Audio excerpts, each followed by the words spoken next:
കഴിഞ്ഞ ദിവസം ഇലക്ഷനെ തൊട്ടു മുന്നേ വടകര മുനിസിപ്പാലിറ്റി ഒരു താമ്രപത്രം പുറത്തിറക്കി. എന്താ, വികസന രേഖ എന്നോ മറ്റോ പറഞ്ഞുകൊണ്ട് ഒരു രേഖയാണ് പുറത്തിറക്കിയത്. ആ രേഖ ഞങ്ങളൊന്ന് വായിച്ചപ്പോൾ ഞാൻ അതിനകത്ത് കാണാൻ വേണ്ടി സാധിച്ചത്, അതിൽ പ്രത്യേകമായിട്ട് പരാമർശിക്കുകയാണ് കഴിഞ്ഞ ടേമിൽ ഉണ്ടായിരുന്ന MLA തന്ന വികസന ഫണ്ടുകളും വികസന കാര്യങ്ങളുമല്ലാതെ അതിലപ്പുറത്തേക്ക് ഒരു പൈസ പോലും നമുക്ക് കിട്ടിയിട്ടില്ല എന്നും അതുകൊണ്ട് വടകര മുനിസിപ്പാലിറ്റിയിൽ യാതൊന്നും മറ്റ് വകയിൽ നടത്താൻ സാധിച്ചിട്ടില്ല എന്ന് പറയുന്ന ഒരു പരാമർശം അതിനകത്ത് കാണാൻ സാധിച്ചു. പ്രിയപ്പെട്ട ഈ വടകരയിലെ മുനിസിപ്പാലിറ്റി ഭരിച്ച ഭരണാധികാരികളോടും ഇവിടുത്തെ CPM-ന്റെയും ഇടതുപക്ഷത്തിൻ്റെയും നേതാക്കന്മാരോട് ചില ചോദ്യങ്ങൾ മാത്രം. ഒന്ന്, വടകരയിലെ നമുക്ക് അങ്ങ് പുതുപ്പണത്തുനിന്ന് ആ ഭാഗത്തു നിന്ന് തുടങ്ങാം. വടകരയിൽ അവിടെയുള്ള ഒരു പ്രീ മെട്രിക് ഹോസ്റ്റലുണ്ട്. നമ്മുടെ കുട്ടികൾ പഠിക്കുന്ന, കുഞ്ഞുങ്ങൾ പഠിക്കുന്ന, മലയോര മേഖലയിൽ നിന്നൊക്കെ വന്ന് പഠിക്കുന്ന, ഇവിടുത്തെ JMNM സ്കൂളും മറ്റും പഠിക്കുന്ന ആ കുട്ടികൾ പഠിക്കുന്ന ഒരു ഹോസ്റ്റൽ അതിദയനീയമായൊരു സാഹചര്യത്തിലായിരുന്നു അവിടെ ഉണ്ടായിരുന്നത്. നിരവധി കാലമായി അതുമായി ബന്ധപ്പെട്ട ആളുകൾ അതിൻ്റെ കാര്യങ്ങൾ ചോദിച്ചുകൊണ്ടേയിരിക്കുന്നു. പക്ഷേ അത് മാറ്റാൻ വേണ്ടിയിട്ടുള്ള ഒരു നടപടിയും ഇവിടുത്തെ ആളുകൾ എടുത്തിട്ടില്ല എന്ന് മാത്രമല്ല, നമ്മൾ അതുമായി ബന്ധപ്പെട്ട് പോയി അതിൻ്റെ ഭൂമി കൈമാറ്റത്തിൻ്റെ ഒരു പ്രശ്നം ആദ്യമുണ്ടായിരുന്നു.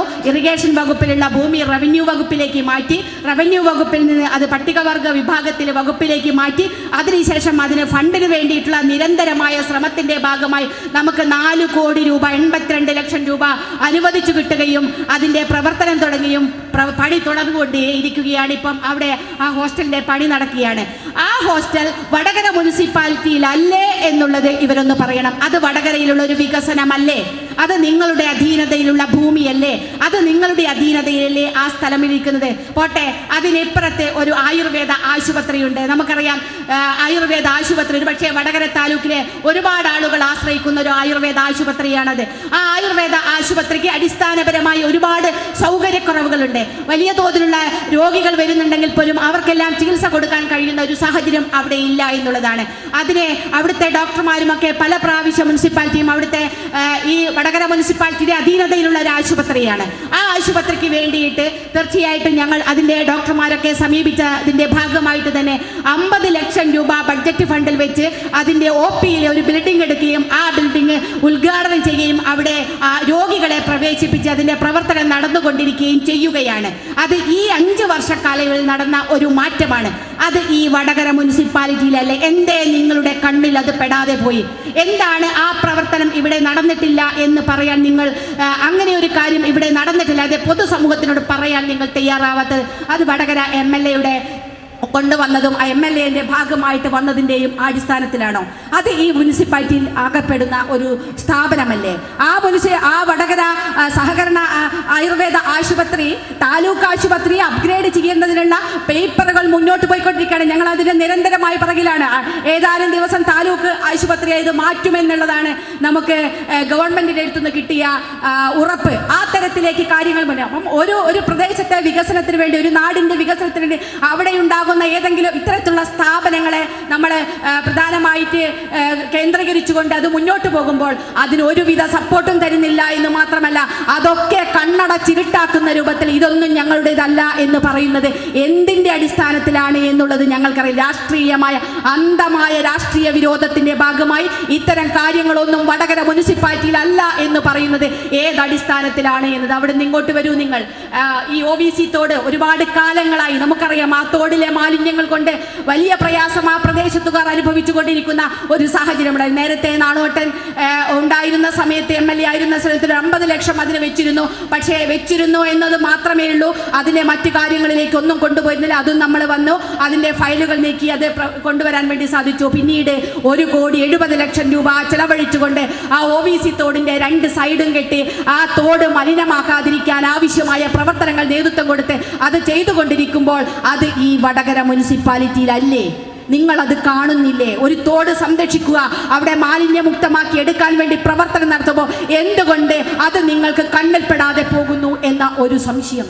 അതിരിക്കട്ടെ, വടകര താഴെയങ്ങാടി നമുക്കറിയാം ഏകദേശം 17 കിലോമീറ്ററാണ് വടകര നിയോജക മണ്ഡലത്തിലെ കടൽ തീരം എന്ന് പറയുന്നത്. ആ 17 കിലോമീറ്ററിലെ കടൽ തീരത്തിലും ഏറ്റവും അധികം ദുരിതം അനുഭവിക്കുന്ന നമ്മുടെ കടൽ തൊഴിലാളികൾ, മത്സ്യത്തൊഴിലാളികൾ, അവരനുഭവിക്കുന്ന തീരാവേദനയുണ്ട്. ഓരോ കടൽക്ഷോഭങ്ങൾ വരുമ്പോഴും ആദിയോടുകൂടിയാണ് അവിടുത്തെ ആളുകൾ ജീവിക്കുന്നത് എന്നുള്ളത് നമുക്കറിയാം. ഞങ്ങളൊക്കെ വോട്ട് ചോദിക്കാൻ പോകുമ്പോൾ ഇങ്ങോട്ട് വോട്ട് ചോദിച്ചു വരണ്ട, ഞങ്ങളുടെ ജീവിതം സംരക്ഷിക്കാൻ എന്തെങ്കിലും മാർഗമുണ്ടാക്കി തരണം. ഞങ്ങളുടെ കടൽ ഭിത്തിക്ക് എത്ര കാലമായി ഞങ്ങൾ ഇങ്ങനെ പറഞ്ഞുകൊണ്ടിരിക്കുന്നു, നിങ്ങൾ എന്ത് ചെയ്തു എന്ന് ചോദിക്കുന്ന ശബ്ദങ്ങൾ നമ്മൾ എല്ലായിടത്തുനിന്നും കേൾക്കാൻ സാധിച്ചു. പ്രിയപ്പെട്ടവരെ, ആ കടൽ തീരം സംരക്ഷിക്കാൻ വേണ്ടിയിട്ട് ഏകദേശം 18 കോടിയോളം രൂപ ചിലവഴിച്ചുകൊണ്ടുള്ള ചില പ്രവർത്തികൾ പൂർത്തീകരിച്ചു. ബാക്കി പ്രവർത്തികൾ നടന്നുകൊണ്ടിരിക്കുന്ന ഒരു സാഹചര്യം ഈ വടകര മുനിസിപ്പാലിറ്റി തന്നെ ഉണ്ടാവുള്ളൂ. അതിൽ 2 കോടി മാത്രമാണ് കുരിയാടി ഭാഗത്തേക്കുള്ളത്, ബാക്കിയെല്ലാം വടകര മുനിസിപ്പാലിറ്റിയിലാണ്. ഇത് നിങ്ങളുടെ കണ്ണിൽ പെടാതെ പോയത് എന്തിന്റെ അടിസ്ഥാനത്തിലാണ്? ആ വികസനം ഇവിടെ മുനിസിപ്പാലിറ്റിയിൽ അല്ല എന്ന് നിങ്ങൾ തീരെഴുതി വെച്ചത് ഏത് വാദത്തിന്റെ, ഏത് രാഷ്ട്രീയത്തിന്റെ അടിസ്ഥാനത്തിലാണ് എന്നത് പറയണം. ഇത്തരം പ്രവർത്തനങ്ങൾ നടത്തുമ്പോൾ ഇതൊന്നും കണ്ടില്ല എന്ന് നടിക്കുക. നിങ്ങൾ കുത്തി ടൂറിസം മേഖലയിൽ നിങ്ങൾ എന്ത് കൊണ്ടുവന്നു എന്ന് ചോദിക്കുന്നുണ്ട്. ടൂറിസം മേഖലയിൽ താഴെയങ്ങാടി എന്ന് പറയുന്ന ഈ ഒരു പൈതൃക നഗരം ഒരുപാട് കാലമായി, താഴെയങ്ങാടി എന്ന് പറയുന്നത് പ്രത്യേകിച്ചും കച്ചവട കേന്ദ്രങ്ങൾ, നേരത്തെ ഉണ്ടായിരുന്ന കച്ചവട സ്ഥാപനങ്ങളും വലിയ തോതിൽ കീർത്തികേട്ട ഒരു സ്ഥലമാണ് ആ താഴെയങ്ങാടി. ആ താഴെയങ്ങാടിയെ വികസിപ്പിക്കാൻ വേണ്ടി നേരത്തെ 2018 കോടിയേരി ബാലകൃഷ്ണൻ ആഭ്യന്തര വകുപ്പ് മന്ത്രിയായിരിക്കും പ്രഖ്യാപിച്ച ഒരു പദ്ധതിയാണ് tourism circuit Thalassery heritage project. ആ പ്രോജക്റ്റിന്റെ ഭാഗമായിട്ട് നമുക്ക് ഈ വടകരയിൽ 2 പ്രോജക്റ്റ് അനുവദിക്കപ്പെട്ടു. ഒന്ന് താഴെയങ്ങാടിയും മറ്റൊന്ന് തച്ചോളി മാണിക്കോത്ത് ക്ഷേത്രവും. താഴെയങ്ങാടിക്ക് 1.43 കോടി രൂപയും തച്ചോളി മാണിക്കോത്തിന് 2.32 കോടി രൂപയും അനുവദിക്കപ്പെട്ടു. പക്ഷേ ആ അനുവദിക്കപ്പെട്ട പദ്ധതി അനുവദിക്കപ്പെട്ടതല്ലാതെ ഒരു പക്ഷേ അതിനുശേഷം മറ്റൊരു ഫോളോ അപ്പ് പ്രവർത്തനവും അതിൻ്റെ ഭാഗമായിട്ട് നടത്തിയില്ല എന്ന് മാത്രമല്ല, അങ്ങനെ ഒരു ഫണ്ട് വടകരയ്ക്ക് അനുവദിച്ച് എന്നത് പോലും ആരും അറിഞ്ഞിട്ടുണ്ടായിരുന്നില്ല. തച്ചോളി മാണിക്കോത്ത് ക്ഷേത്രത്തിന്റെ പണി ഏകദേശം ആരംഭിക്കാൻ സാധിച്ചു. പക്ഷേ താഴെയങ്ങാടിയുടെ അങ്ങനെ ഒരു ഫണ്ടോ അങ്ങനെ ഒരു പദ്ധതിയോ ഉണ്ട് എന്നുള്ളത് ഈ നാട്ടിലെ ഒരു കുട്ടിക്കും അറിയില്ല. ഇന്ന് വടകര മുനിസിപ്പാലിറ്റി അതിന്റെ ഒരു ചെറുവിരലനക്കാൻ ഈ മുനിസിപ്പാലിറ്റി തയ്യാറായില്ല. അവർക്കറിയില്ല അത്തരത്തിലൊരു പദ്ധതി ഉണ്ട് എന്നത്. ഞങ്ങൾ വരുന്നതിന് മുന്നേ, ഞാൻ MLA ആവുന്നതിന്റെ മുന്നേയുള്ള പദ്ധതിയാണ് കേട്ടോ, നേരത്തെ വന്ന ഫണ്ടാണ്. പക്ഷേ ആ ഫണ്ട്, അങ്ങനെ ഒരു ഫണ്ട് ഇല്ല എന്നതാണ് നമുക്കറിയാൻ വേണ്ടി സാധിച്ചത്. നമ്മൾ സ്വാഭാവികമായിട്ടും വന്നാൽ മറ്റ് നേരത്തെയുള്ള ബാക്ക് ഫയലുകളൊക്കെ പരിശോധിക്കും. നമുക്ക് എന്തൊക്കെയാണ് കിട്ടാനുള്ളത്, കിട്ടിയ ഫണ്ടുകൾ എന്തൊക്കെ ചിലവഴിക്കാത്തതുണ്ട്, ഏതെങ്കിലും നമുക്ക് കിട്ടേണ്ടതുണ്ടോ എന്നതിലുള്ള വലിയ അന്വേഷണം നടത്തും. ആ അന്വേഷണ കാര്യങ്ങൾ അതൊക്കെ പഠിച്ചതിൻ്റെ ഭാഗമായിട്ടാണ് നമുക്കിത് കാണാൻ സാധിച്ചത്.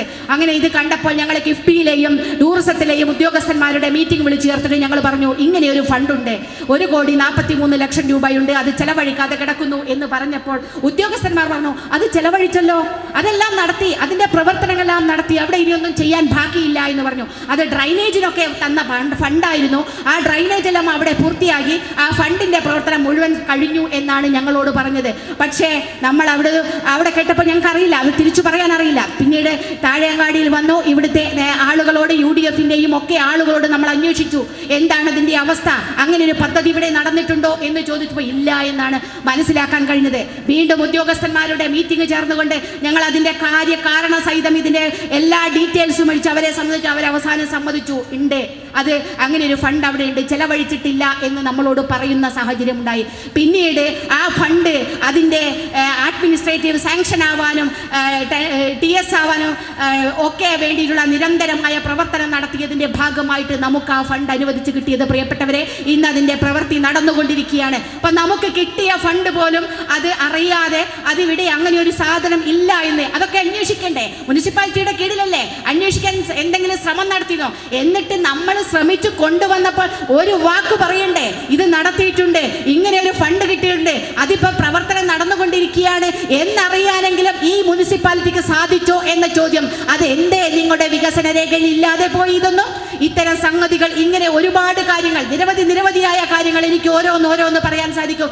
നമ്മൾ വന്നതിന് ശേഷം ഈ മുനിസിപ്പാലിറ്റി ചെയ്ത മാത്രം പ്രവർത്തനങ്ങൾ, റവന്യൂ ടവർ എന്ന് പറയുന്നത് നമുക്കറിയാം, താലൂക്ക് ഓഫീസ് കത്തിപ്പോയപ്പോൾ എല്ലാ ഓഫീസുകളും ഇതിൻ്റെ റെന്റിനായി വാടകയ്ക്ക് ഓഫീസുകൾ പ്രവർത്തിക്കുന്ന ഒരു സാഹചര്യം ഉണ്ടായി. അവിടെ നിന്നതാണ് അന്ന് revenue revenue minister K Rajan അവർ നമ്മളോട് പറഞ്ഞു നമുക്ക് റവന്യൂ ടവർ ഇവിടെ കൊണ്ടുവരാമെന്ന്. അതിന്റെ പദ്ധതിയുമായിട്ട് പോയി. അദ്ദേഹത്തിന്റെ കൂടി പ്രയത്ന ഫലമായിട്ടാണ് കേട്ടോ. അതൊക്കെ ഒരുപക്ഷെ അങ്ങനെ ഇതാക്കിയിട്ടും അതിന്റെ ഫയലുകൾ മുന്നോട്ട് പോകാതെ മാസങ്ങളോളം വർഷങ്ങളോളം അതിന്റെ പിറകിൽ പോയി. ഏറ്റവും അവസാനം ഈ ഇലക്ഷന്റെ തൊട്ട് തലേ ദിവസമാണ് നമുക്കതിന് ടെൻഡറിനെ ആയിക്കഴിഞ്ഞാൽ ടെൻഡർ ആകാൻ വേണ്ടി എടുത്ത പണി എന്ന് പറയുന്നത് ചില്ലറയല്ല കേട്ടോ. കാരണം പലയിടത്തും തടസ്സങ്ങളായിരുന്നു. ഫണ്ട് തന്നെ വലിയ ബുദ്ധിമുട്ടാണ്. ഇത്രയും വലിയ ഫണ്ട് അവസാനം കിഫ്ബി തീരുമാനിച്ചു. കിഫ്ബിയുടെ ഫണ്ടാണ്. കിഫ്ബി തീരുമാനിച്ചു ഞങ്ങൾ എവിടെയും ഈ പ്രാവശ്യം റവന്യൂ ടവർ കൊടുക്കാൻ വേണ്ടി പോകുന്നില്ല എന്നുള്ളത്. അങ്ങനെ അവസാനം ഈ ഒരു കാര്യങ്ങളൊക്കെ വിവരിച്ചുകൊണ്ട് നിരവധി തവണ ഇതിന്റെ സിഇഒ ഉൾപ്പെടെ കണ്ടുകൊണ്ട് ഈ വടകരയുടെ ദയനീയ അവസ്ഥ വിവരിച്ചു. ഇവിടുത്തെ ഓഫീസുകൾ പ്രവർത്തിക്കാൻ കഴിയാത്ത സാഹചര്യങ്ങൾ വിവരിച്ചുകൊണ്ട് കത്തെഴുതുകയും നേരിട്ട് പോയി സംസാരിക്കുകയും ഒക്കെ ചെയ്തതിന്റെ ഭാഗമായിട്ടാണ് നമുക്ക് ഇപ്പം ഏറ്റവും അവസാനം 25,78,00,000 രൂപ റവന്യൂ ടവറിന് വേണ്ടി അനുവദിച്ചു കിട്ടും. ഇനിയും അവിടെ തടസ്സങ്ങൾ നീങ്ങിയിട്ടില്ല. ഒരുപാട് മരങ്ങൾ മുറിച്ചു മാറ്റേണ്ടതുണ്ട്. അതിന്റെ കാര്യങ്ങളൊക്കെ പറഞ്ഞുകൊണ്ടിരിക്കുകയാണ് ഞങ്ങൾ. അത് എങ്കിൽ മാത്രമേ അത് തുടങ്ങാൻ വേണ്ടി സാധിക്കൂ. എങ്കായാലും അത്തരത്തിലൊരു കാര്യങ്ങളിലേക്ക് വന്നല്ലോ. ഇതൊക്കെ നമ്മുടെ മുനിസിപ്പാലിറ്റിയിൽ കൊണ്ടുവരാൻ വേണ്ടി സാധിച്ചു എന്ന അഭിമാനം ഞങ്ങൾക്കുണ്ട്. നിങ്ങളതൊന്നും കാണുന്നില്ല. കാരണം നിങ്ങൾക്കൊക്കെ തിമിരം ബാധിച്ച കണ്ണുകളാണ്. തിമിരം ബാധിച്ച കണ്ണുകൾ കൊണ്ട് നോക്കിക്കഴിഞ്ഞാൽ ഇതൊന്നും തിരിച്ചറിയാൻ സാധിക്കില്ല എന്ന് വളരെ വ്യക്തമായിട്ട് ഞങ്ങൾക്കറിയാം. അത് പോട്ടെ, നിങ്ങൾ ഏതെങ്കിലും ഒരു കാര്യത്തിൽ ഈ വടകര മുനിസിപ്പാലിറ്റി ഏതെങ്കിലും ഒരു കാര്യത്തിന് MLAയോട് വന്നിട്ട് നമുക്ക് ഇന്നൊരു പദ്ധതിയുണ്ട്, അതിന് നിങ്ങൾ ഫണ്ട് വെച്ച് അല്ലെ നമുക്കൊന്നിച്ച് ആ പദ്ധതി മുന്നോട്ട് കൊണ്ടുപോകാൻ ഒരു സഹായം ഉണ്ടാകണമെന്ന് ഏതെങ്കിലും ഒരു തവണ ഇവിടുത്തെ MLAയോടോ MP യോടോ നിങ്ങൾ ചോദിച്ചിട്ടുണ്ടോ? നിങ്ങൾ ഞങ്ങളുടെ അടുത്തേക്കൊന്നും വരണ്ട. കാരണം നിങ്ങൾ വലിയ ആളുകളാണ്. അടുത്തേക്കൊന്നും വരണ്ട. ഒന്ന് ഫോൺ ചെയ്തിട്ട് ഞങ്ങൾക്ക് ഈ ഒരു ഫണ്ട് ഇന്നലെ ഒരു ഡ്രൈനേജ് സംവിധാനം അല്ലെങ്കിൽ ഈ മാലിന്യവുമായി ബന്ധപ്പെട്ട എന്തെങ്കിലും ഒരു പദ്ധതി, ഈ നാട്ടിലെ വലിയ തോതിൽ ഡ്രൈനേജ് ഇല്ലാത്തൊരു പ്രശ്നം നമുക്കുണ്ട്, അങ്ങനെ ഏതെങ്കിലും ഒരു പദ്ധതി നമുക്ക് ഒന്നിച്ചു കൊണ്ടുപോകാം, നിങ്ങളുടെ സഹായം വേണമെന്ന് ഒരു വാക്ക് എന്തെങ്കിലും പറയാൻ ഈ വടകര മുനിസിപ്പാലിറ്റിക്ക് തയ്യാറിട്ടുണ്ടോ? രാഷ്ട്രീയം ഉണ്ടാവാൻ ജയിച്ചു കഴിഞ്ഞാൽ ജനപ്രതിനിധികൾ ജനങ്ങളുടേതാണ്. ജനങ്ങളുടെ പ്രശ്നങ്ങൾക്ക് വേണ്ടി, നാടിന്റെ പ്രശ്നങ്ങൾക്ക് വേണ്ടി വരേണ്ടവരാണ് ജനപ്രതിനിധികൾ. അവിടെ കക്ഷി രാഷ്ട്രീയത്തിന്റെ അതിപ്രസരം ഉണ്ടാവരുത്. ആ കണ്ണോടുകൂടി കാണരുത്. അങ്ങനെ ഏതെങ്കിലും ഒരു തവണ ചോദ്യം ആ ഒരു ഇതുണ്ടായിട്ടുണ്ടോ എന്ന് നിങ്ങളൊന്ന് പരിശോധിക്കണം. ഒന്ന് ആത്മപരിശോധന നടത്തും. ഞാൻ വ്യക്തിപരമായിട്ട് ആരെയും പറയുന്നില്ല. ഇതിന്റെ ഭരണസമിതിയിലെ ചെയർപേഴ്സണോ അല്ലെ വൈസ് ചെയർമാൻ ആരെയും പറയുന്നില്ല. അവരൊന്ന് പരിശോധിക്കട്ടെ. അങ്ങനെ എന്തെങ്കിലും ഒന്നും ഉണ്ടായോ? ഇത് നിരവധി തവണ ഇവർ കൗൺസിലിൽ പറയാൻ തുടങ്ങി. MLA ഒന്നും ചെയ്യുന്നില്ല മുനിസിപ്പാലിറ്റിക്ക്, MLA ഒന്നും ചെയ്യുന്നില്ല മുനിസിപ്പാലിറ്റിക്ക് എന്ന് നിരവധി തവണ കൗൺസിലിൽ തൊഴിൽപ്പോൾ ഇവിടെ കൗൺസിലിലെ പ്രതിപക്ഷാംഗങ്ങൾ അസീസ് മാഷും ഹാഷിം ഉൾപ്പെടെയുള്ള ആളുകൾ അവർ പറഞ്ഞു നിങ്ങൾ എന്തെങ്കിലും ഒന്ന് ചോദിച്ചിട്ടുണ്ടോ MLAയോട്? ഞാൻ അങ്ങനെയാണ് കേട്ടത്. അങ്ങനെ ചോദിച്ചു എന്ന് പറഞ്ഞു. നിങ്ങൾ എന്തെങ്കിലും ഒരു കാര്യം ഏതൊരു പദ്ധതി തരണമെന്ന് പറഞ്ഞിട്ടുണ്ടോ? ഒരു കാര്യവും ഇതുവരെ ആവശ്യപ്പെട്ടിട്ടില്ലല്ലോ. MLA അല്ലാതെ മറ്റു കാര്യങ്ങളൊക്കെ ചെയ്യുന്നുണ്ട്, പക്ഷെ നിങ്ങൾ ആവശ്യപ്പെട്ടിട്ടില്ലല്ലോ എന്ന് പറഞ്ഞപ്പോൾ അതിനുശേഷമാണ് വടകര മുനിസിപ്പാലിറ്റി ചെയർപേഴ്സന്റെ ഒരു കത്ത് വരുന്നു MLAയുടെ ഓഫീസിലേക്ക്. എന്താണ് ആ കത്തിൽ പറഞ്ഞത് എന്നറിയാമോ നിങ്ങൾക്ക്? ആ കത്തിൽ പറഞ്ഞു വടകരയുടെ മുനിസിപ്പാലിറ്റിയുടെ വികസനത്തിന് വേണ്ടി 2 കോടി രൂപ ഞങ്ങൾക്ക് അനുവദിച്ചു തരണം MLAയുടെ ഫണ്ടിൽ നിന്ന്. ഞാനതിനെ മറുപടി കൊടുത്തു. ഞാനിങ്ങനെ ആലോചിച്ചു ആ കത്ത് കിട്ടിയപ്പം. ഇത്രയും ഒരുപക്ഷെ ഇത് അറിയാഞ്ഞിട്ടായിരിക്കില്ല, ഞാൻ വിചാരിക്കുന്നില്ല ഈ കാര്യങ്ങൾക്കൊന്നും അറിവില്ലാത്ത ഒരാളാണ് ചെയർപേഴ്സൺ എന്ന് ഞാൻ ഒരിക്കലും തരുന്നില്ല. വളരെ നല്ല കഴിവുള്ള സ്ത്രീ തന്നെയായിരുന്നു ബഹുമാനപ്പെട്ട ചെയർപേഴ്സൺ. തീർച്ചയായിട്ടും അവർ അതൊന്നും അറിയാത്ത ആളാണ് ഞാൻ ഒരിക്കലും അങ്ങനെ കരുതുന്നേയില്ല. പക്ഷേ അവരെങ്ങനെയാണ് അങ്ങനെ ഒരു കത്ത്, എനിക്ക് തോന്നുന്നു അവരൊറ്റയ്ക്കാക്കാൻ ഒരു കത്തും എഴുതില്ല. ഒരു പക്ഷേ പാർട്ടിയുടെ കൂടി നിർദ്ദേശമില്ലാതെ അങ്ങനെ ഒരു കത്ത് എഴുതുമെന്ന് ഞാൻ പ്രതീക്ഷിക്കുന്നില്ല. 2 കോടി രൂപ നേരിട്ട് ഏതെങ്കിലും ഒരു MLAക്ക്, ഇവിടെ വടകര MLA മാത്രമല്ല, ഏതെങ്കിലും ഒരു MLAക്ക് മുനിസിപ്പാലിറ്റിയിലേക്കോ അല്ലെ കോർപ്പറേഷനിലേക്കോ പഞ്ചായത്തിലേക്കോ നേരിട്ട് 2 കോടി കൊടുക്കാൻ സാധിക്കുമോ? നിങ്ങളൊരു പ്രൊജക്റ്റ് പറയുക, നിങ്ങളൊരു പദ്ധതി പറയുക, ആ പദ്ധതിക്ക് ഇതിനകത്ത് ഈ ഫണ്ട് തരണം എന്ന് പറഞ്ഞാൽ തീർച്ചയായിട്ടും നമ്മൾ ഫണ്ട് കൊടുക്കുക. എങ്ങനെയാ MLA ഫണ്ട് കൊടുക്കുക? MLAമാർ കളക്ടർ ത്രൂ ആണ്. കളക്ടർക്കാണ് നമ്മൾ കാര്യങ്ങൾ കൊടുക്കുക. ഇന്ന സ്ഥലത്തേക്ക് ഇന്ന ഫണ്ട് കൊടുക്കാൻ കളക്ടർക്ക് ലെറ്റർ കൊടുത്തു, കളക്ടർക്ക് അതിനെ കൊടുത്ത് കളക്ടർ അത് പരിശോധിച്ച് കളക്ടർ ഉദ്യോഗസ്ഥന്മാർ കൊടുത്ത് അങ്ങനെയാണ് താഴേക്ക് ഫണ്ട് വരിക. നമുക്ക് നേരിട്ട് ആർക്കും ഫണ്ട് കൊടുക്കാൻ സാധിക്കില്ല. ഇപ്പൊ മുനിസിപ്പാലിറ്റിക്ക് അങ്ങനെ ഒരു ഫണ്ട് വേണമെങ്കിൽ ഏതെങ്കിലും ഒരു പ്രോജക്റ്റ് വേണ്ടേ? ഇനി റോഡുകൾക്കാണ് എന്ന് പറഞ്ഞു, റോഡുകൾക്ക് വേണ്ടിയാണ്, ആയിക്കോട്ടെ, ഏത് റോഡ് എന്ന് പറയണ്ടേ? ഏതെങ്കിലും റോഡ്, ഇന്ന റോഡുകൾക്ക് ഇന്ന ഫണ്ട് വേണം എന്ന് പറഞ്ഞല്ലേ? ഇത്ര റോഡുകൾ വടകര മുനിസിപ്പാലിറ്റി റോഡുകൾക്ക് 2 കോടി വേണം എന്ന് പറഞ്ഞാൽ നമുക്ക് കൊടുക്കാൻ സാധിക്കുമോ? എനിക്കറിയില്ല. ഞാൻ എൻ്റെ പരിചയത്തിൽ, എൻ്റെ അനുഭവത്തിൽ അങ്ങനെയൊന്നും കൊടുക്കാൻ സാധിക്കില്ല എന്ന് തന്നെയാണ് ഞാൻ വിശ്വസിക്കുന്നത്. ഇനി CPM നേതാക്കന്മാർ നമ്മളെക്കാളും വലിയ ബുദ്ധിമാന്മാർ ചെയർമാൻമാരാണല്ലോ, അവർക്കൊക്കെ ഈ കാര്യങ്ങളൊക്കെ ഭയങ്കര പരിചയമുള്ള ആളുകളാണ്. അവരങ്ങനെയാണോ എന്നുള്ളതിനെ സംബന്ധിച്ചും എനിക്കറിയില്ല. പക്ഷേ വളരെ സ്നേഹത്തോടെ അങ്ങേയറ്റത്തെ ബഹുമാനത്തോടുകൂടി ഞാൻ പറയുന്നു, വടകര മുനിസിപ്പാലിറ്റി റോഡുകൾ മാത്രം ഈ 4.5 വർഷം കൊണ്ട്, 4.5 വർഷവും നമുക്ക് പറയാൻ സാധിക്കില്ല കേട്ടോ. ആദ്യത്തെ 1 വർഷം നമുക്കൊരു ഫണ്ടും ചിലവഴിക്കാൻ സാധിച്ചില്ല, കാരണം കോവിഡ് ആയിരുന്നു. നമുക്ക് എല്ലാവർക്കും അറിയാവുന്നതുപോലെ MLA-മാരുടെ എല്ലാ ഫണ്ടുകളും 4 കോടി രൂപ ഒരു MLA കോവിഡ് ദുരിത പ്രവർത്തനങ്ങൾക്ക് വേണ്ടി മാറ്റിവെക്കണമെന്ന സർക്കാർ നിർദ്ദേശത്തിന്റെ ഭാഗമായി 1 കോടി മാത്രമേ എല്ലാവർക്കും നിയോജക മണ്ഡലത്തിലേക്ക് ചിലവഴിക്കാൻ സാധിച്ചുള്ളൂ. അത് ഒരുപാട് റോഡുകൾക്കോ പ്രവർത്തനങ്ങൾ, പ്രാദേശിക വികസന പ്രവർത്തനങ്ങൾക്കോ നമുക്ക് കൊടുക്കാൻ സാധിച്ചിരുന്നില്ല. അതുകൊണ്ട് തന്നെ അതിനുശേഷമുള്ള 3.5 വർഷക്കാലമാണ്. ഈ 3.5 വർഷം കൊണ്ട് വടകര മുനിസിപ്പാലിറ്റിയിൽ റോഡുകൾക്ക് മാത്രം 8 കോടിയിലധികം രൂപ നമ്മൾ MLA എന്ന നിലയ്ക്ക് ഇവിടെ ചെലവഴിക്കാൻ സാധിച്ചു എന്ന അഭിമാനമുണ്ട്. നിങ്ങൾ നോക്കൂ, പല റോഡുകളും, ആ റോഡുകളൊന്നും മുനിസിപ്പാലിറ്റിയിലല്ലേ, മുനിസിപ്പാലിറ്റി ആസ്തിയിലല്ലേ. എത്ര റോഡുകൾ ബഹുമാനപ്പെട്ട ചെയർപേഴ്സണും വൈസ് ചെയർമാനും കമ്മിറ്റി അംഗങ്ങളും ഒക്കെ വന്ന് ഉദ്ഘാടനം ചെയ്തിട്ടുണ്ട്, ആ ഉദ്ഘാടനത്തിൽ പങ്കെടുത്തിട്ടുണ്ട്. അതൊന്നും മുനിസിപ്പാലിറ്റിയിലെ ഇതെന്തേ നിങ്ങൾക്കൊന്നും ഇതൊന്നും കണ്ണിൽപ്പെടാതെ പോകുന്നു എന്നുള്ളതാണ്. ഇതാണ് ഞാൻ പറഞ്ഞത്, അന്ധമായ രാഷ്ട്രീയ തിമിരം ബാധിച്ചുകൊണ്ട് ഈ പ്രവർത്തനങ്ങളെ നോക്കിക്കാണുമ്പോൾ ഇതാണ് സംഭവിക്കുക. മറ്റൊന്നും കൂടി പറയട്ടെ പ്രിയപ്പെട്ടവരെ, നമുക്ക് ലാപ്സായി പോയ ചില ഫണ്ടുകളെ കുറിച്ചുകൂടി സൂചിപ്പിക്കേണ്ടതായിട്ടുണ്ട്. വടകര നാരായണ നഗർ എന്ന് പറയുന്ന ആ പുതിയ ബസ് സ്റ്റാൻഡ്, ഇപ്പോൾ പുതിയതല്ല, ഒരുപാട് കാലം, എന്നാലും ഇത് പഴയ ബസ് സ്റ്റാൻഡ് ആയതുകൊണ്ട് അത് നമ്മൾ പുതിയ ബസ് സ്റ്റാൻഡ് എന്ന് പറയുന്നു. ആ ഒഫീഷ്യൽ ബസ് സ്റ്റാൻഡിന് വേണ്ടി 2020 റീബിൽഡ് കേരളയിൽ 2.5 കോടി രൂപ അനുവദിച്ചു. 2020 റീബിൽഡ് കേരളയിൽ 2.5 കോടി വടകര നാരായണ നഗർ ബസ് സ്റ്റാൻഡ് നവീകരണത്തിന് വേണ്ടി അനുവദിച്ചു എന്നുള്ളത് നമുക്കറിയാൻ സാധിച്ചു. 2021 മെയ് മാസമാണ് ഞാൻ MLA ആയിട്ട് വരുന്നത്. അപ്പോൾ ഫയലുകൾ പരിശോധിച്ചപ്പോഴാണ്, ഈ റീബിൽഡ് കേരളയിലൊക്കെയുള്ള ഫണ്ടുകളുടെ ഫയലുകൾ പരിശോധിച്ചപ്പോഴാണ് നമുക്കതിൻ്റെ കാര്യങ്ങൾ മനസ്സിലാക്കാൻ വേണ്ടി സാധിച്ചത്. അപ്പോൾ 2.5 കോടി രൂപ വടകര മുനിസിപ്പാലിറ്റിക്ക് അനുവദിച്ചിട്ടുണ്ട്. ആ 2.5 കോടി രൂപയിൽ ഞങ്ങൾ അതറിഞ്ഞപ്പോൾ അതിൻ്റെ ഉദ്യോഗസ്ഥന്മാരുടെ മീറ്റിംഗ് വിളിച്ചു ചേർത്തു. ഇത് നമുക്ക് മുന്നോട്ട് കൊണ്ടുപോകണം. 2.5 കോടി എന്ന് പറയും നമ്മുടെ ബസ് സ്റ്റാൻഡ് നല്ല രൂപത്തിൽ നവീകരിച്ച്, കാരണം ആ ബസ് സ്റ്റാൻഡിലൊക്കെ ടോയ്ലറ്റ് ഉൾപ്പെടെ ഇല്ലാത്തത് കൊണ്ട്, അവിടെ ഡ്രൈനേജ് സംവിധാനങ്ങൾ ശരിയായിട്ടില്ലാത്തത് കൊണ്ടൊക്കെ വലിയ ബുദ്ധിമുട്ട് അനുഭവിക്കുന്ന ഒരു ബസ് സ്റ്റാൻഡാണ് നമ്മുടെ വടകര ബസ് സ്റ്റാൻഡ്. പല സ്ഥലത്തും പോയി നോക്കിയാലും ബസ് സ്റ്റാൻഡുകളൊക്കെ വലിയ ഹൈടെക്കായി നിൽക്കുമ്പോൾ നമുക്ക് ഇവിടെ അതൊന്നും മാറ്റമൊന്നും കാണാൻ സാധിക്കുന്നില്ല കേട്ടോ. അപ്പോൾ അതുകൊണ്ട് തന്നെ അത് കൊണ്ടുപോകണമെന്ന ആഗ്രഹത്തിലാണ് 2.5 കോടി രൂപ നഷ്ടപ്പെട്ടു പോകരുത് എന്നുള്ളത് കൊണ്ട് അതിൻ്റെ പ്രവർത്തനവുമായി മുന്നോട്ട് പോയത്. DDCL ജില്ലാ വികസന സമിതി യോഗത്തിൽ ഇത് പ്രത്യേക അജണ്ടയാക്കി വെച്ചുകൊണ്ട് എല്ലാ മീറ്റിങ്ങുകളും ഞങ്ങൾ ഇത് ചർച്ച ചെയ്യാൻ വേണ്ടി തുടങ്ങി.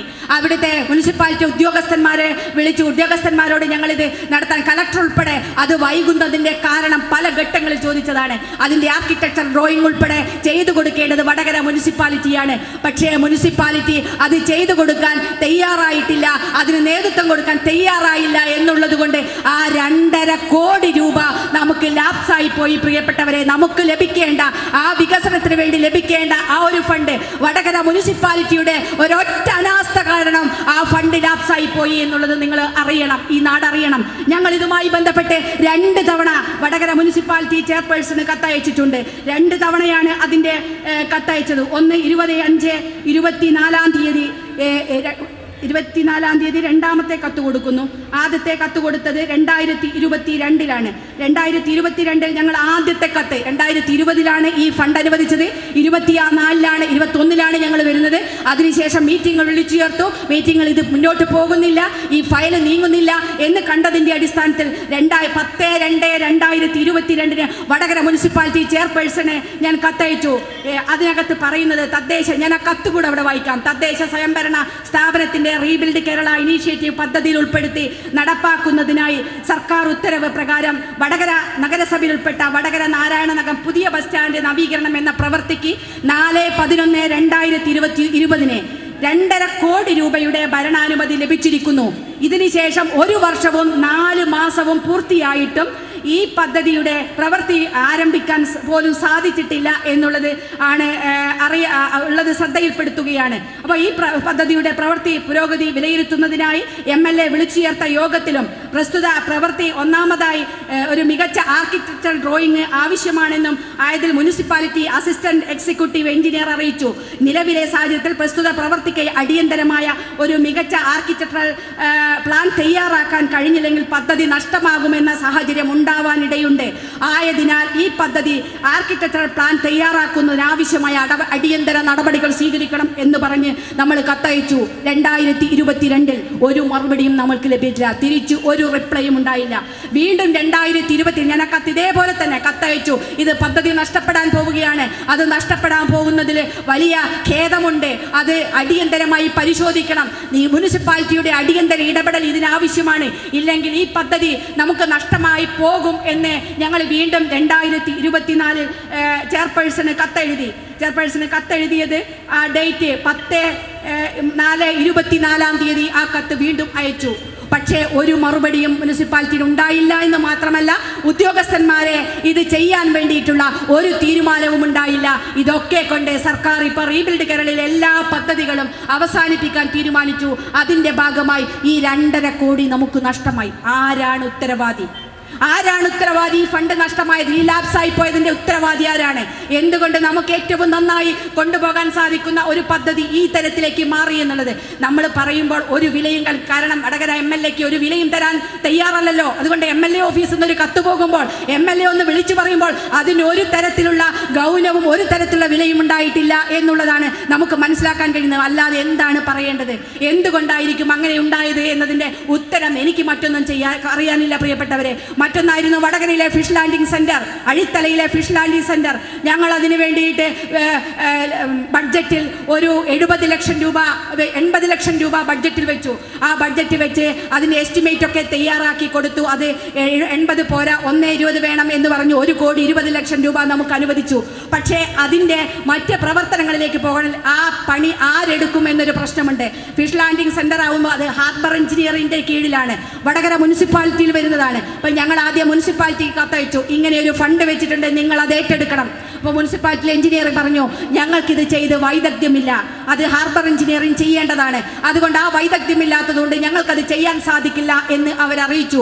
ഞങ്ങൾ വീണ്ടും ഹാർബർ എഞ്ചിനീയറിങ്ങിനെ സമീപിച്ചു. ഹാർബർ എഞ്ചിനീയറും ഞങ്ങൾ പറഞ്ഞു, ബഡ്ജറ്റിൽ ഇങ്ങനെ ഒരു തുക വെച്ചിട്ടുണ്ട്, ഇത് അവിടുത്തെ ബോട്ട് ചെട്ടി വന്ന് അവിടുത്തെ മത്സ്യത്തൊഴിലാളികൾക്ക് ആ തോണി ഉൾപ്പെടെ ബോട്ട് ഉൾപ്പെടെ കയറ്റുന്നതിന് ഏറ്റവും സൗകര്യമാണ്. ആ ഫിഷ് ലാൻഡിംഗ് സെന്റർ ആധുനികമായ സൗകര്യങ്ങളോടെ ഉണ്ടായിക്കഴിഞ്ഞാൽ അതിനു വേണ്ടി വെച്ച ഫണ്ടാണ്, അതുകൊണ്ട് ഇത് നിങ്ങൾ ഏറ്റെടുക്കണം എന്ന് പറഞ്ഞു. അവസാനം അവർ ഏറ്റെടുക്കാൻ തയ്യാറായപ്പോൾ അവർ ഒരു കണ്ടീഷൻ വെച്ചു.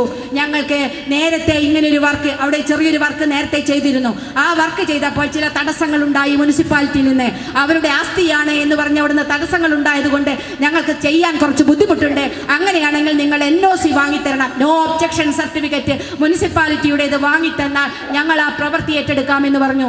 ആ നോ ഒബ്ജക്ഷൻ സർട്ടിഫിക്കറ്റ് കിട്ടാൻ വേണ്ടി നിരവധി തവണയാണ് വടകര മുനിസിപ്പാലിറ്റിയോട് അഭ്യർത്ഥിച്ചത്. ഇതിനും ഒരു പ്രാവശ്യം സെക്രട്ടറിക്ക് കത്തെഴുതി. ഞങ്ങൾ ആ കത്തെഴുതിയിട്ട് സെക്രട്ടറി അത് സപ്ലിമെൻ്ററി അജണ്ടയായി വെച്ചു. പക്ഷേ അന്ന് ബോർഡ് മീറ്റിങ്ങിൽ ആ അജണ്ട എടുത്തതേയില്ല. നമ്മുടെ ഹാഷിം നിരവധി തവണ ആ യോഗത്തിൽ ഇത് അജണ്ടയിൽ ഉൾപ്പെടുത്തണം, ഇത് അജണ്ടയിൽ ഉൾപ്പെടുത്തി പാസ്സായാലും പദ്ധതി പ്രവൃത്തി നടത്താൻ കഴിയൂ എന്ന് പറഞ്ഞ് നിരവധി തവണ ആ യോഗത്തിൽ ഉന്നയിച്ചു. അസീസ് മാഷ് അതുമായി ബന്ധപ്പെട്ട് ഉന്നയിച്ചു. പക്ഷേ അത് അജണ്ടയിൽ ഉൾപ്പെടുത്താൻ തയ്യാറായില്ല. പല പ്രാവശ്യം നമ്മൾ അഭ്യർത്ഥിച്ചും അജണ്ടയിൽ ഉൾപ്പെടുത്തിയില്ല. NOC കിട്ടാതെ അവർ ഇതിൻ്റെ ഏസ് തരില്ല എന്ന് ഹാർബർ എഞ്ചിനീയറിൻ്റെ ഉദ്യോഗസ്ഥരും അറിയിച്ചു. അപ്പോൾ പിന്നീട് ഞങ്ങൾ ഞാൻ നേരിട്ട് ചെയർപേഴ്സണെ ലെറ്റർ അയച്ചു. ചെയർപേഴ്സണോട് ലെറ്റർ അയച്ചിട്ട് ഇങ്ങനെ അടിയന്തരമായി ഇതൊന്ന് അജണ്ടയിൽ ഉൾപ്പെടുത്തണം എന്ന് പറഞ്ഞ് ചെയർപേഴ്സണും കത്തയച്ചു. പക്ഷേ അങ്ങനെ അയച്ചിട്ടും ഫലമുണ്ടായില്ല, അജണ്ടയിൽ ഉൾപ്പെടുത്താൻ കഴിഞ്ഞിട്ടില്ല. പിന്നീട് നേരിട്ട് വിളിച്ച് ചെയർപേഴ്സണോട് പറഞ്ഞു, ഇത് തന്നിട്ടില്ലെങ്കിൽ ഈ ഫണ്ടും ലാപ്സായി പോകും, ഈ പ്രവർത്തനം നടത്താൻ സാധിക്കില്ല, നിങ്ങളുടെ NOCക്ക് വേണ്ടി കാത്തു നിൽക്കുകയാണ്, ആ NOC കിട്ടാതെ ചെയ്യാൻ സാധിക്കില്ല എന്ന് പറഞ്ഞു. ആദ്യത്തെ പറഞ്ഞ ദിവസത്തെയും അജണ്ടയിൽ മാറ്റിവെച്ചു. പിന്നീട് സപ്ലിമെൻ്ററി അജണ്ടയായി ഉൾപ്പെടുത്തി അജണ്ട അംഗീകരിക്കുന്ന സാഹചര്യത്തിൽ എത്ര മാസങ്ങൾ പിന്നിട്ടതിന് ശേഷം എന്നറിയാമോ നിങ്ങൾക്ക്? 8-9 മാസം ആ ഇതുമായിട്ട് നീട്ടിക്കൊണ്ടുപോയി എന്ന് പറഞ്ഞാൽ നമ്മൾ കൊടുക്കുന്നതെല്ലാം അത് എങ്ങനെയെങ്കിലും നീട്ടിക്കൊണ്ടുപോകുക, അതൊന്നും നടപ്പാക്കരുത് എന്ന ഉദ്ദേശം. ഈ നടപ്പാക്കരുത് എന്നാണ് നമുക്കല്ലല്ലോ നഷ്ടം. MLAക്കാണോ UDFനാണോ RMPക്കാണോ നഷ്ടമുണ്ടാകുന്നത്? അത് ഇവിടുത്തെ പൊതുജനങ്ങൾക്ക് കിട്ടേണ്ട ഫണ്ടല്ലേ, പൊതുജനങ്ങൾക്ക് കിട്ടേണ്ട സേവനമല്ലേ? അവർക്ക് കിട്ടേണ്ട സൗകര്യമല്ലേ? അങ്ങനത്തെ സൗകര്യങ്ങൾ ഇല്ലാതാക്കുന്നതിന് ഉത്തരവാദികൾ ആരാണ് എന്നുകൂടി പറയണം. തീർച്ചയായിട്ടും ഇതൊക്കെ പറയേണ്ടി വന്നത് പലതവണ നമുക്കറിയാം. പല കാര്യങ്ങൾ ഇവിടെ എൻ്റെ തൊട്ട മുന്നിൽ BM ഹൈസ്കൂൾ കിടക്കുകയാണ്. അവിടെ ഒരു 25 ലക്ഷം രൂപ സ്പോർട്സ് കോംപ്ലക്സിൻ്റെ ഒരു ഫണ്ട് ഉണ്ടായിരുന്നു. 25 ലക്ഷം ഇതേപോലെ റീബിൽഡ് കേരളയിൽ വെച്ചതാണ്.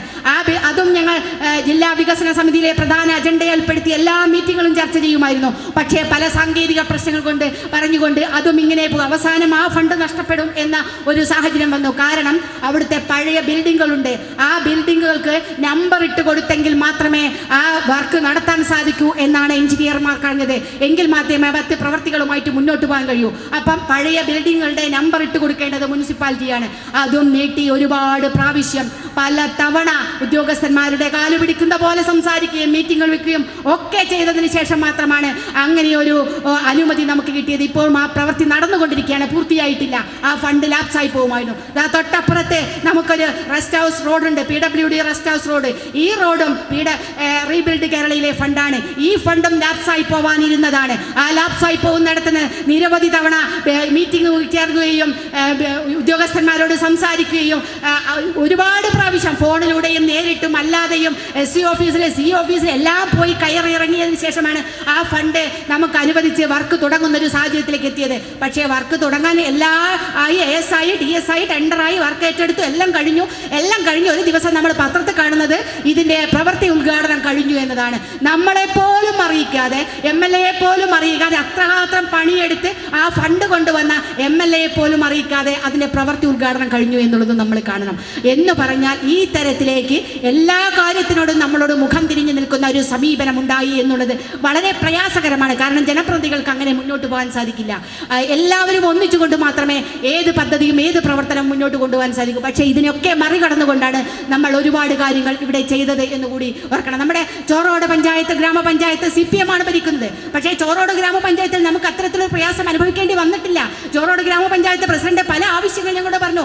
അതിൻ്റെ ഭാഗമായിട്ട് അവിടെ ഫണ്ട് കിട്ടി. അവിടെ ഹോസ്പിറ്റലിന് 50 ലക്ഷം കൊടുത്തു. അവിടെ ഒരു തോടിന് 2 കോടി കൊടുത്തു. ഇങ്ങനെ ഒരുപാട് പ്രവർത്തനങ്ങൾ നടത്താൻ വേണ്ടി സാധിച്ചു. പക്ഷേ വടകരയിൽ പ്രത്യേക നിയമമാണ്, പ്രത്യേക ബൈലോ ആണ്. ആ ബൈലോ വെച്ചുള്ള പ്രവർത്തനമാണ് വടകര മുനിസിപ്പാലിറ്റി നടക്കുന്നത്. അതുകൊണ്ട് തന്നെയാണ് പ്രിയപ്പെട്ടവരെ ഈ നാടിൻ്റെ വികസനം ഇതുപോലെ മുരടിച്ചു പോകുന്നത്, നമുക്ക് മുന്നോട്ട് പോകാൻ കഴിയുന്നത്. ഈ പഴയ ബസ് സ്റ്റാൻഡ് ഉൾപ്പെടെ പൊട്ടിപ്പൊളിഞ്ഞ അവസ്ഥയിൽ ബിൽഡിംഗ് ഒക്കെ നിൽക്കുന്നതിൻ്റെ ഭാഗമായിട്ടാണ്. മറ്റൊരു കാര്യം കൂടി, ഇവിടുത്തെ ഭിന്നശേഷി കുട്ടികൾ അവരെപ്പോഴും പ്രയാസത്തോടു കൂടി പറയുന്ന സംഗതികളുണ്ട്. പല പ്രാവശ്യം എൻ്റെ അടുത്ത് വന്നു. അവർക്ക് ഇവിടെ മുനിസിപ്പാലിറ്റിയുടെ വക ഒരു ICDSൻ്റെ ഓഫീസ് അപ്പുറത്തുണ്ട്. അവിടുത്തെ 3-ാം നിലയിലാണ് ഈ ഭിന്നശേഷി കുട്ടികളുടെ ഓഫീസ് നിൽക്കുന്നത്. നോക്കൂ, ഈ കാലിന് വയ്യാത്ത, നടക്കാൻ പറ്റാത്ത, വലിയ പ്രയാസം അനുഭവിക്കുന്ന ഈ കുഞ്ഞുങ്ങൾ എങ്ങനെയാണ് ഈ 3 നില കയറിപ്പോവുക? അത് മാറ്റണമെന്ന് നമ്മൾ മുനിസിപ്പാലിറ്റിയോട് ഞാൻ കത്ത് കൊടുത്തിട്ടുണ്ട്, നേരിട്ട് വിളിച്ച് സംസാരിച്ചിട്ടുണ്ട്, പല പ്രാവശ്യം പറഞ്ഞിട്ട്. പക്ഷേ ഇന്ന് വരെ അവർക്ക് ഈ മുനിസിപ്പാലിറ്റിയിൽ ഒരു റൂം അനുവദിക്കാൻ കഴിഞ്ഞിട്ടില്ല. നിങ്ങൾ ആരുടെ ക്ഷേമത്തിന് വേണ്ടിയാണ് പ്രവർത്തിക്കുന്നത്? നിങ്ങൾ ആരുടെ ക്ഷേമത്തിന് വേണ്ടിയാണ് നിൽക്കുന്നത് എന്നതാണ് ഞങ്ങൾക്കറിയേണ്ടത്. ഇത്തരത്തിൽ പ്രയാസം അനുഭവിക്കുന്ന പോലും ദുരിതം കാണാൻ കഴിയാത്ത ഒരു നഗരസഭയും അതിൻ്റെ ഭരണാധികാരിയും നിങ്ങൾക്ക് എന്ത് ഉത്തരവാദിത്തമാണ് ഈ നാടിനോടുള്ളത് എന്നതാണ് ഞങ്ങൾക്കറിയേണ്ടത്. അതുകൊണ്ട് തന്നെയാണ് പറയുന്നത്, പ്രിയപ്പെട്ടവരെ, നമുക്ക് ഒരു മാറ്റം വേണമെന്ന്. ഇതിനൊക്കെ ഒരു മാറ്റം വേണം. കാലാകാലമായി ഞങ്ങളുടെ കുത്തകയാണ് എന്ന് വിചാരിച്ച് നടക്കുന്ന ആളുകൾക്ക് അതിൻ്റെ ധാർഷ്ട്യവും ധിക്കാരവും ഉണ്ടാവും. ഇതൊക്കെ ഞങ്ങളുടെ സ്വകാര്യ സ്വത്താണ്, ഞങ്ങളുടെ തറവാട്ട് സ്വത്താണ് എന്ന് വിചാരിച്ചു നടക്കുന്ന ആളുകൾക്ക് അതൊക്കെ തന്നെ ഉണ്ടാവുള്ളൂ. അതല്ല, ഈ മാറ്റമുണ്ടാകും. ഇത് ജനങ്ങൾക്ക് വേണ്ടിയുള്ളതാണ്.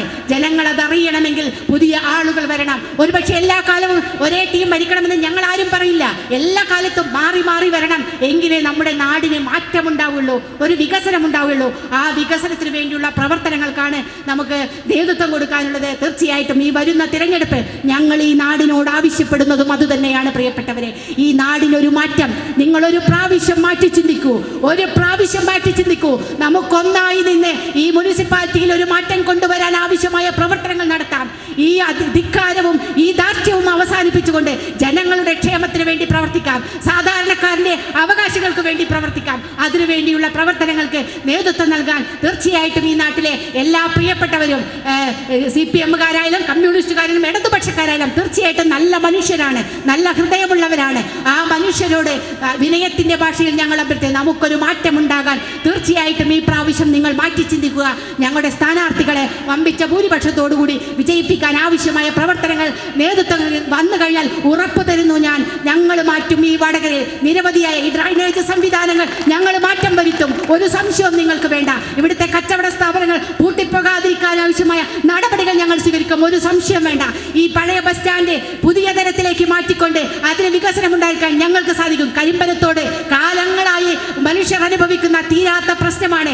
ആ കരിമ്പനത്തോടിന് ഒരു ശാശ്വത പരിഹാരം ഉണ്ടാക്കിയെടുക്കാൻ നടപടി ഞങ്ങൾ സ്വീകരിക്കും, ഒരു സംശയവും നിങ്ങൾക്ക് വേണ്ട.